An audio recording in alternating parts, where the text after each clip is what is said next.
श्री नगर airport पर उतरते ही एक अजीब से एहसास ने गवर्नर के दिल को जकड़ लिया। ये खौफ का एहसास था, उस हकीकत का एहसास था कि श्रीनगर एयरपोर्ट पर सिविल और फौजी हुक्काम के सिवा कोई मौजूद नहीं। उसे जिल्लत महसूस हुई। यूं लगा जैसे श्रीनगर के लोगों ने उसके मुंह पर तमाचा मार दिया हो। सिविल अफसर जो साफ सुथरी वर्दियों में थे उसके सामने बिछे जा रहे थे, लेकिन उनके अंदाज में मसनूईपन साफ झलक रहा था। क्या आजकल श्रीनगर में चहल पहल नहीं जलील खान? गवर्नर ने कमिश्नर से पूछा। आज यहाँ हड़ताल है सर, कमिश्नर ने जवाब दिया।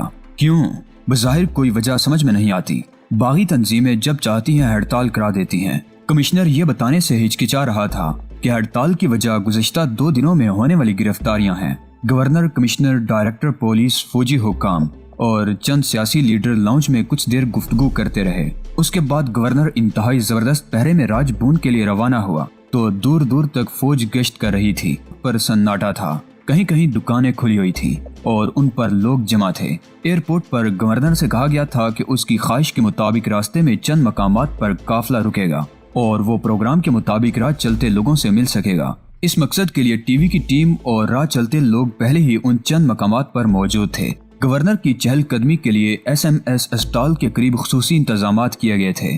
वहाँ पुलिस भी मौजूद थी और फौज भी। इन तमाम इंतजामात से आगाही के बाद गवर्नर बेहद खौफजदा था। रास्ते में वीरानी देखकर उसे घबराहट भी हो रही थी। मैं SMS अस्पताल की वाक मंसूख करता हूँ, जगमोहन ने आखिर कह ही दिया। मगर सर, वहाँ सारे इंतजामात मौजूद हैं, कमिश्नर ने पहलू बदल कर कहा। बस कुछ नहीं, गवर्नर ने तल्ख लहजे में उसे झिड़क दिया। तुम मुझे मरवाना चाहते हो? क्या तुम्हें इल्म नहीं कि दहशतगर्द तुम्हारे इलाकों पर काबिज हो चुके हैं? शायद तुम भी यही चाहते हो कि वो मुझे शिकार कर लें। Oh no no sir, commissioner बौखला उठा।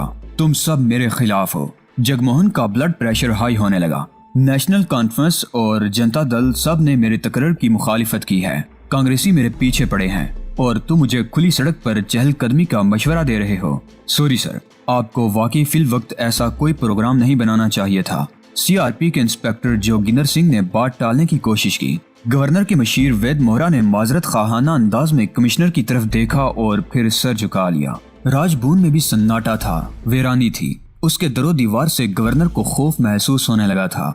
जगमोहन ने गार्ड ऑफ ऑनर के मुआयना के बाद दफ्तर में कदम रखा तो यहाँ भी रौनक न थी। सोफे शोख रंग के थे मगर उनमें शोखी न थी। हर तरफ रोशनी थी मगर गवर्नर को ऐसा लग रहा था जैसे वो किसी तारीक सुरंग में दाखिल हो चुका हो, ऐसी सुरंग में जिससे निकलने का कोई रास्ता नहीं। ऑफिस टेबल बहुत बड़ी मगर इतनी ही वीरान थी। गवर्नर की छोटी सी नोटबुक उस पर ऐसी लग रही थी जैसे अंधेरे आसमान पर बुझा हुआ सितारा।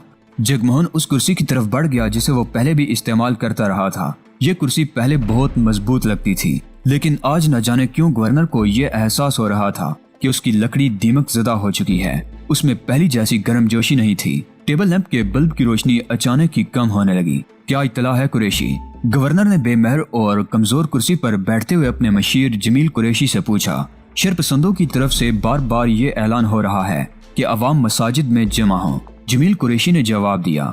DIG कहाँ है? अभी आ रहा है सर, डायरेक्टर जनरल पुलिस ने मुंह बनाकर जवाब दिया। मैं गुज़श्ता 6 घंटे से उस राब्ते की कोशिश कर रहा था, अभी कामयाब हुआ हूँ और अब वो राजभवन की तरफ आ रहा है। तो सब काहिल हो चुके हैं। गवर्नर ने एक तवील सांस लेकर कहा। खैर कोई बात नहीं। वो कुर्सी से उठकर खिड़की की तरफ बढ़ गया। वो सोच रहा था कि हवाई अड्डा अपनी जगह मौजूद है। पहाड़ियाँ, दरख्त, झीलें, सड़कें, सब्जाजार, मरग़ज़ार और मकान सभी पहले जैसे हैं, लेकिन यूं लगता है जैसे सब अजनबी हैं, दुश्मन हैं, दुश्मन के दोस्त हैं। श्रीनगर से राजबूंद तक के सफर में गवर्नर को इस एक हकीकत का पूरी तरह एहसास हो गया था कि यहाँ के लोग वही हैं मगर इनका मूड बदल चुका है। जो बहादुर हैं वो दूसरी तरफ हैं और जो बुज़दिल हैं वो राजबूंद में उसके साथ मौजूद हैं। अपने लोगों को इस नींद से बेदार करो जिसने उनसे उनका सुकून छीन लिया है। जमील कुरैशी, गवर्नर ने अचानक ही पलट कर कहा।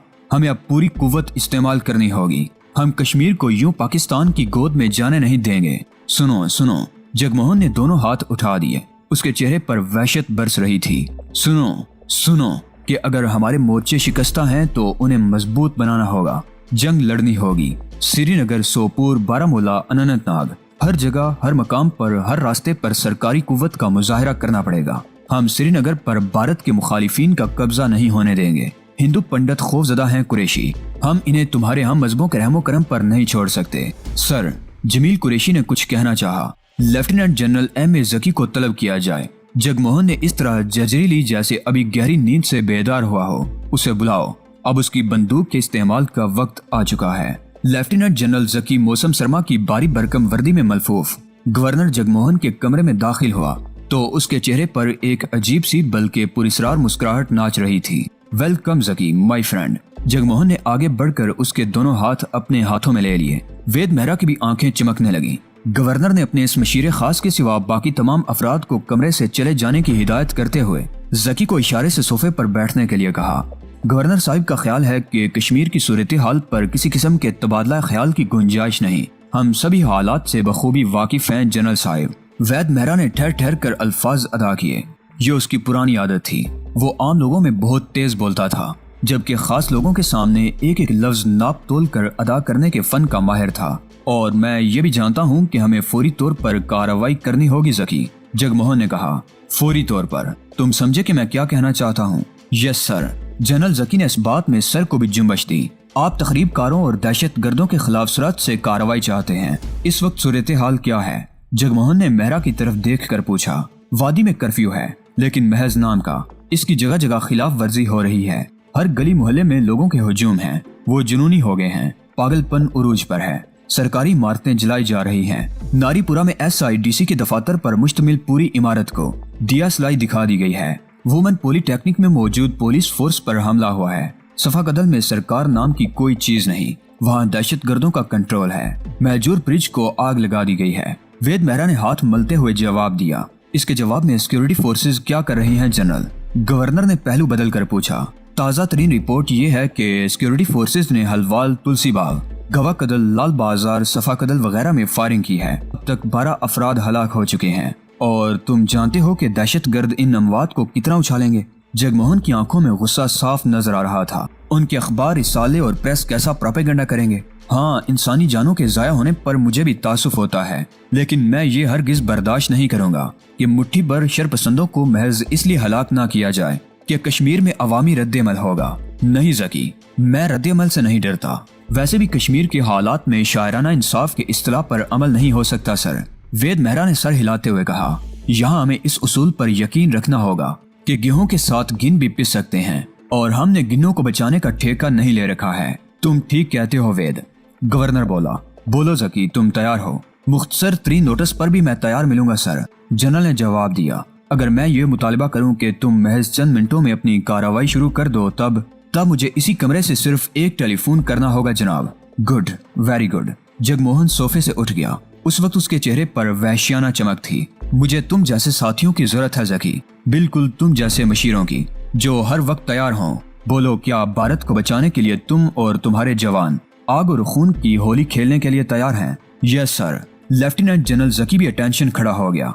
बोलो कि तुम कश्मीर को पाकिस्तान में शामिल होने से रोकने के लिए कश्मीरी दहशत गर्दों के हाथ पैर काट सकते हो। यस सर, खा वो मुसलमान ही क्यों ना हो। जनरल ज़की ने रिवॉल्वर के होल्स्टर पर हाथ रखते हुए सफाकाना लहजे में जवाब दिया। तब फिर टेलीफोन कर डालो। जगमोहन की आंखों में वहशत उतर आई। उसने चश्मा उतार डाला। टाई की गिरा डीली करता हुआ वो उस तपाई तक पहुंच गया जहां टेलीफोन सेट रखा हुआ था। रिसीवर उठाकर उसने ज़की को दिया। मुझे रात होने से पहले श्रीनगर में सुकून चाहिए commander. Yes sir. Lieutenant general ने रिसीवर हाथ में लेकर ऑपरेशन रूम के नंबर मिलाए। जो ही दूसरी तरफ से हेलो की आवाज सुनाई दी, वो किसी मशीन की तरह बोलने लगा। तमाम इलाकों में दस्ते भेज दिए जाएं। कर्फ्यू का मतलब कर्फ्यू है ब्रिगेडियर प्रकाश। कर्फ्यू की खिलाफ वर्जी करने वाले को देखते ही गोली मार दी जाए।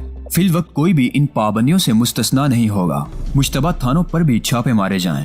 आतिश ज़दगी की वारदातें फिलफौर बंद कराने के लिए बिजली की सी तेजी के साथ भरपूर कार्रवाई की जाए। और सुनो ब्रिगेडियर, मेरे एक एक लफ्ज पर उसके तमाम मानी के मुताबिक अमल होगा। You get me? Yes sir, yes sir. Brigadier Prakash की आवाज गालिबन जोश के बायस फट सी गई थी। यहाँ से निकल जाओ, सिकंदर ने चिल्लाकर हुक्म दिया। फौरन चली जाओ।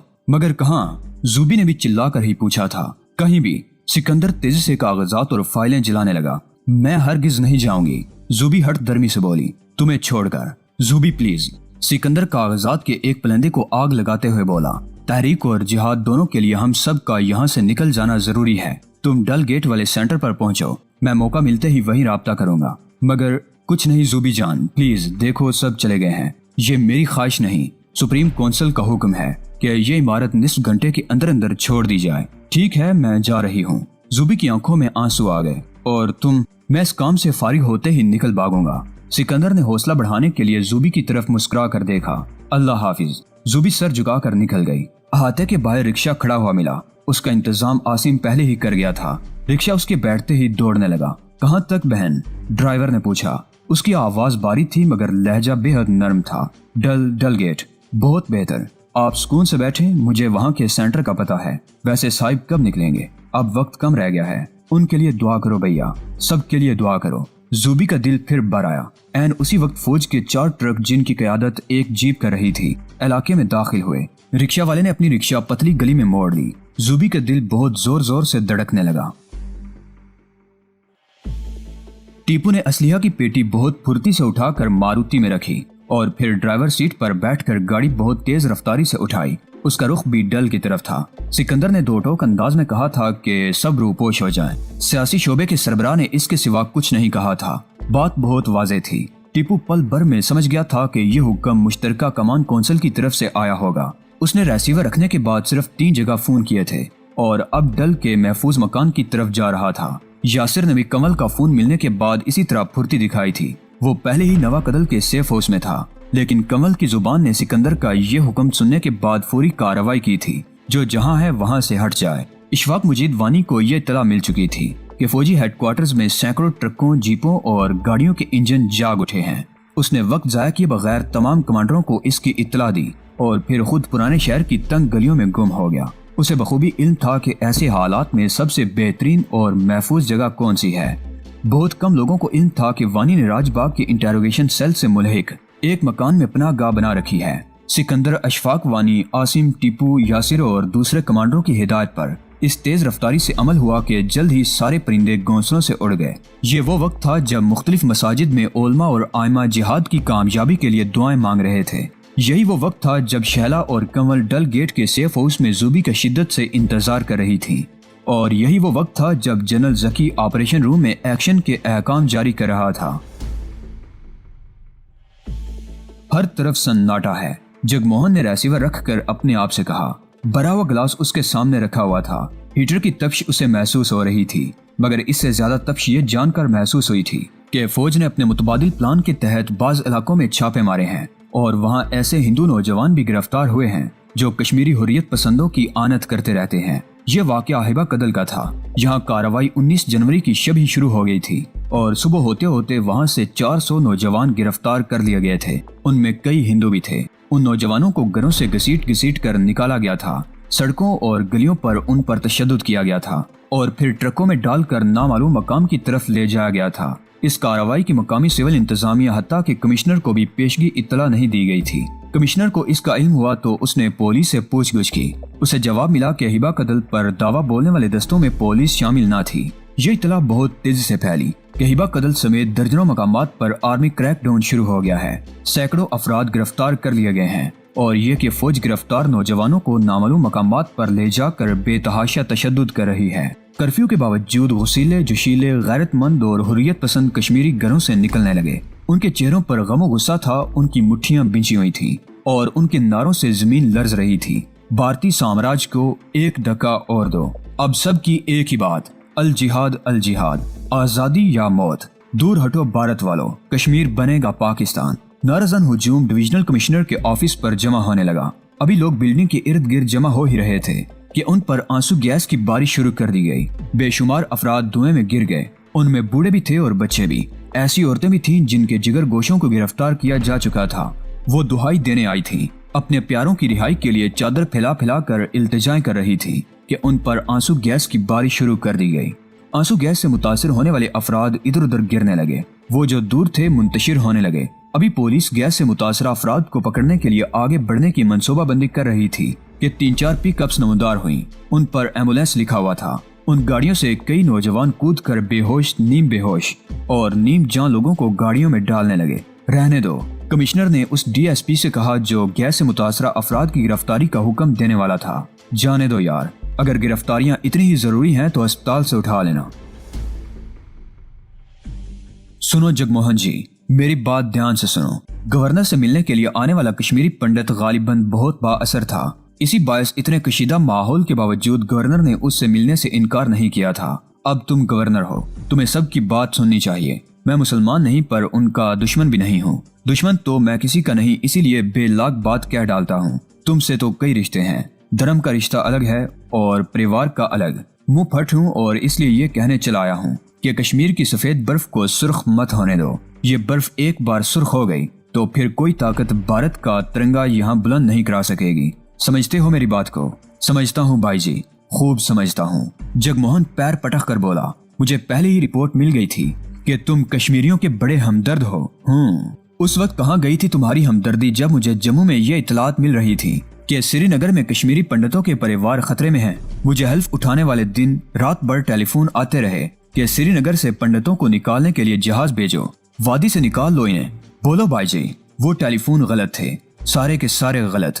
19 جنوری کی رات ہم پر کوئی ظلم نہیں ہوا جگموہن، مگر تم جو کچھ کرنے والے ہو وہ ظلم ہوگا، میرا ظلم۔ مجھے اس کی پرواہ نہیں کہ کشمیر کی سفید برف سرخ ہوتی ہے یا کالی، پر میں اسے سبز نہیں ہونے دوں گا۔ مجھے یاد ہے کہ تم شکار پسند نہیں کرتے، خون دیکھ کر تمہیں متلی ہونے لگتی ہے جگموہن۔